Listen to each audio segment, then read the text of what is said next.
Hujan berhenti sekitar jam setengah 12, kemudian luruh gini itu jam 14.30-an, sehingga diproyeksikan mungkin ada juga beberapa korban yang tidak kedetek ya, karena jam 12 sampai jam 2 itu biasanya sedang, ya ini yang kita coba telusuri. Besok Bapak Kapolda akan proaktif melakukan pendataan untuk mencoba menyimpulkan masih adakah kemungkinan korban yang masih belum kita temukan hari ini. Namun demikian hari ini terus dimaksimalkan, kita 24 jam akan bekerja pencarian, tim gabungan dari Polda dan dari TNI, Kodam, terus Basarnas mencoba melakukan langkah-langkah lebih lanjut. Jadi sebenarnya memang dari Kementerian Lingkungan Hidup sudah lama memberikan peringatan kepada Bantar Gebang sesuai dengan arahan Korwas Bareskrim. Pada tanggal 2 kemarin, KLH telah menerbitkan surat pemberitahuan perintah dimulainya penyidikan SPDP.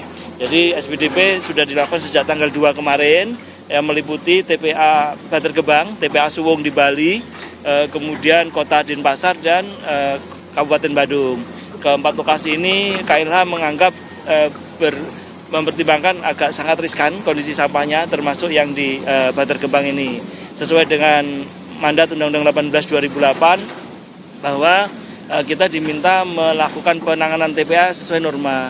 Normanya di Undang-Undang 18 2008 adalah tidak boleh ada open dumping 5 tahun sejak undang-undang itu. Namun demikian TPA ini masih open dumping. Jadi open dumping ini sejak tahun 1989 sampai hari ini, artinya paling tidak umurnya paling singkat 37 tahun. Jadi dengan kapasitas itu tentu sampah yang ditimbulkan mungkin hitungan kita lebih dari 80 juta ton. Karena setiap tahunnya hampir 2,5 sampai 3 juta ton yang ditimbun di TPA ini. Ini cukup berbahaya. Kami sudah melakukan penyuratan lebih lanjut. Kemudian kita juga sudah memproyeksikan adanya kejadian-kejadian seperti ini. Kejadian seperti ini sebenarnya pernah terjadi di Luih Gajah yang menewaskan 157 orang waktu itu dan tidak pernah ditemukan. Dan ini kejadian ini tentu harus menjadi benar-benar menjadi pelajaran pahit buat kita untuk segera Jakarta berbenah. Apakah harus ada yang tanggung jawab? Mestinya iya.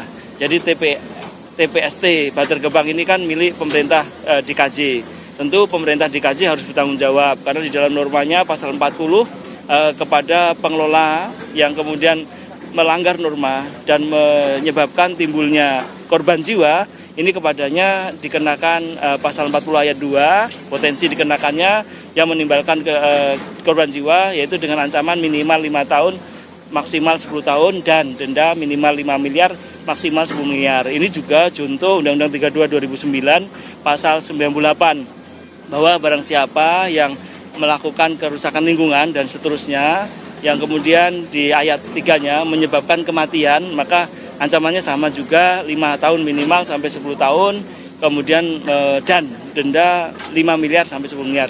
Tentu ini harus kita tegakkan. Jadi karena ini sudah masa penyidikan dari Deputi Gakum, kita akan segera memanggil kembali terus semua yang harus memang bertanggung jawab dalam konteks ini.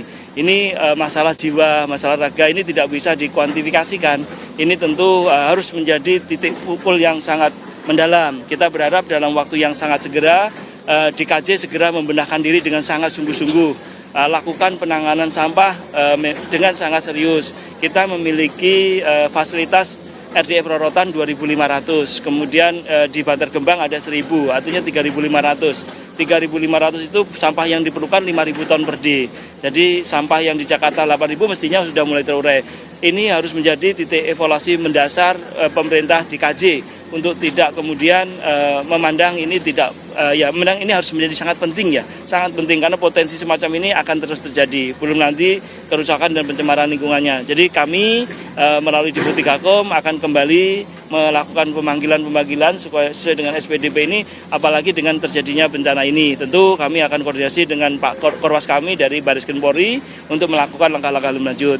Nah, terkhusus hari ini kita fokus kepada korban ditangani terus tim gabungan, yang mudah-mudahan dengan serius kita akan mencoba mencari semaksimal mungkin korban-korban yang mungkin bila mana masih ada. Tentu nanti teman-teman dari Polda akan melakukan pendalaman lebih lanjut. dibantu oleh teman-teman dari Kodam, TNI Polri, dan Basarnas. Saya rasa itu ya, hari malam ini kita tentu patut berduka mendalam karena kejadian ini seyogyanya tidak perlu terjadi bila mana memang dilakukan dengan sangat hati-hati. Memang ini sudah kami warning sejak tahun 2025 kita menjabat, sudah kita surat sudah berkali-kali kita sampaikan untuk kemudian ya kita audit lingkungan juga sudah selesai dan sekarang tinggal penegakan hukum. Jadi kami akan mengawal serius perubahan penanganan sampah di Bantar Gebang ini pada khususnya dan Jakarta pada umumnya. Jadi sebenarnya itu yang harus segera dilakukan, berbenah segera karena kalaupun dibangun PSEL masih perlu waktu 3 tahun lagi. Kita tidak boleh kemudian menunggu itu. Mari kita berbenah untuk menangani sampah dengan serius. Pak Presiden sudah mengingatkan kepada kita semua bahwa TPA kita rata-rata sudah umur 17 tahun. Jadi tinggal 3 tahun lagi habis. Di sini umurnya sudah 37 tahun. Jadi sudah kelewatan dari umur TPA. Nah ini sebenarnya tidak boleh lagi dilakukan penimbunan di sini. Namun kondisi sosial dan demografi yang tidak sederhana Jakarta ini memang harus hati-hati menanganinya. Jadi Bapak Presiden sudah menyatakan kurve, pilah sampah, selesaikan sampah dulu. Itu artinya beliau sudah memberikan warning kepada kita semua. TNI, Polri, Pemda, semua turun tiap hari. Kekhawatiran beliau ya seperti ini terjadi. Karena kita kemungkinan harus segera hari ini mulai berbenah dengan sangat serius. Ini masalah yang sederhana, tapi karena jumlahnya banyak menjadi sangat complicated. Saya gitu ya. Usai peristiwa ini Pak, bakal ditutup sementara TPST Bantar Gebang atau seperti apa tindak lanjut? Saya rasa menutup itu tentu langkah hati-hati ya. Kemana kemudian 8.000 ton per day ini harus dibuang. Jadi ini memang tidak bisa secara langsung, tetapi secara gradual kita pastikan bahwa Bantar Gebang harus berubah. Ke depan hanya boleh sampah anorganik yang masuk di Bantar Gebang. Sisanya wajib dipilah. Kita sudah melakukan percontohan di Rorotan, di Jakarta Utara, karena di sana sudah ada pabriknya dan tidak bisa operasional karena sampahnya masih campur.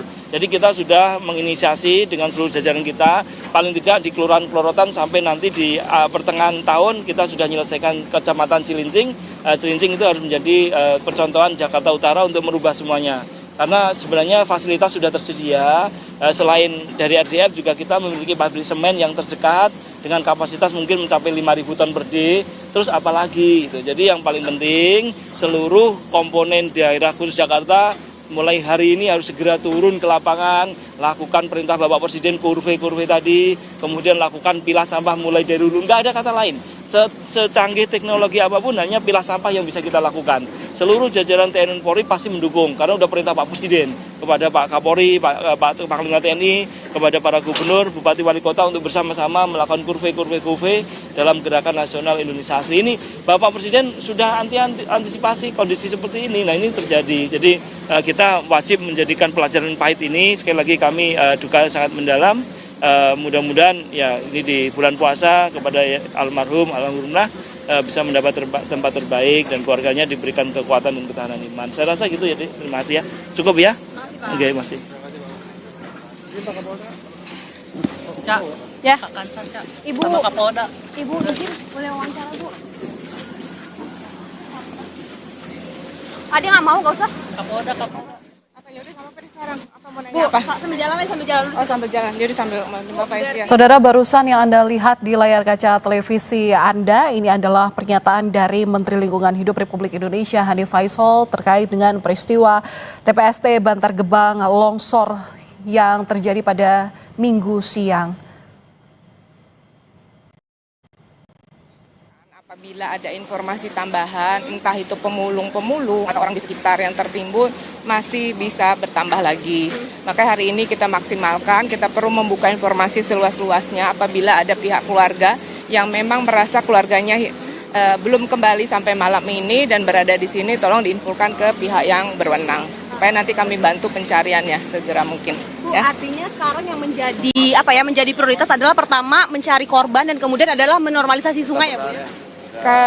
Untuk tugas kami adalah melakukan pencarian dan juga pertolongan ya secepat mungkin, apalagi ini memang perlu kehati-hatian juga karena ini medannya adalah sampah yang kita tidak tahu isinya itu apa saja, entah ada barang yang membahayakan tim rescue gitu ya, kita juga mesti melihat situasi tersebut. Kalau untuk kondisi kayak gini, tanggap bencana, ini masuknya bencana nggak sih Bu? Kalau misalkan tanggap bencana ini mungkin berapa hari kemudian operasinya akan? Ini kejadian emergensi ya, mungkin ini disebabkan ada beberapa ya, kemungkinan nanti pihak kepolisian akan menyampaikan entah ini kelalaian atau segala macam. Yang penting di situ ada kondisi yang membahayakan manusia yang harus segera kita tolong. Untuk operasinya berapa lama? Kita maksimalkan, ya kita maksimal 7 hari. Mudah-mudahan sebelum 7 hari sudah ketemu ya, dan lebih lengkap lagi nanti kita tunggu sampai dengan besok pagi ya. Kalau ada keluarga yang hilang, kita masih dapat infonya 6. Terima kasih banyak Ibu atas waktunya.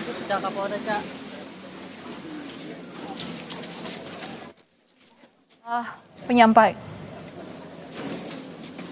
Saudara, barusan Anda mendengarkan pernyataan yang disampaikan oleh Kepala Kantor SAR Jakarta, Desiana Kartika Bahari, yang memang menyampaikan bahwa saat ini proses yang masih dilakukan di TPST Bantar Gebang pasca longsor adalah pencarian korban. Tadi sempat ada informasi yang kami dengar bahwa 6 orang masih dikabarkan hilang dan proses pencarian masih akan dilakukan hari ini sampai dengan 7 hari ke depan, sehingga ada imbauan kepada warga yang mungkin kehilangan sanak saudara kerabat ini bisa menginformasikan di posko kehilangan karena proses pencarian ini masih akan dilakukan. Sementara ini tadi sudah ditemukan 6 orang, di mana 4 orang meninggal dunia dan 2 dinyatakan selamat. Proses pencarian masih akan dilakukan karena belum menutup kemungkinan bahwa masih ada korban yang tertimbun longsor. Mengingat longsor ini terjadi pasca cuaca ekstrim yang terjadi sejak 2 hari terakhir.